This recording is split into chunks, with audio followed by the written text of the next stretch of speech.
একটা জিনিস কিছুতেই হিসাব মিলাতে পারি না, কিসের জন্য মানুষ এই ধরনের ভুল করে। সে হয়তো এই কাজ করার আগে জানতো না যে আমি আসলে কি কাজ করতেছি, কি করতেছি। যে সন্তানের জন্য সারাটা জীবন প্রবাসে কাটালাম, অর্থ উপার্জন করার জন্য, সন্তান, স্ত্রীকে, নিজের বাবা মাকে, ফ্যামিলিকে ভালো রাখার জন্য, ভালো থাকার জন্য যুগের পর যুগ প্রবাসে কাটাইলাম।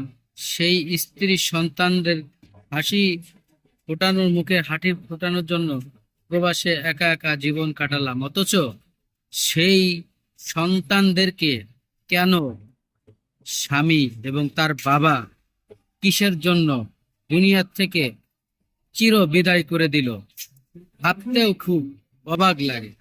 আসলে মানুষ কতটা নিচে নামলে, মানুষ কতটা জঘন্য হলে, মানুষ যখন পশুর মতো আচরণ করে। আজকে দেখেন, তার স্ত্রীকে সহ, তার তিনজন সন্তানকে সহ, এক ফ্যামিলির পাঁচজন সদস্যকে চিরদিনের মতো বিদায় করে দিল। আমাদের দেশে এই ধরনের ঘটনা অনেক ঘটতেছে আমাদের নিকটের আশেপাশে, অথচ আমরা কিছুই করতে পারতেছি না। আমরা যারা সাধারণ সচেতন নাগরিক আছি, সাধারণ জনগণ আছি, আমরা কি পারি না তাদেরকে প্রতিরোধ করতে? তাদেরকে যেখানে দেখবো সেখানেই বিচার শুরু করতে হবে। আইনের কে শ্রদ্ধা রেখে আইনের প্রতি সহযোগিতা করতে হবে এবং আইনের লোকদেরকে সহযোগিতা করতে হবে, তারা দ্রুত তাদেরকে ধরতে পারে।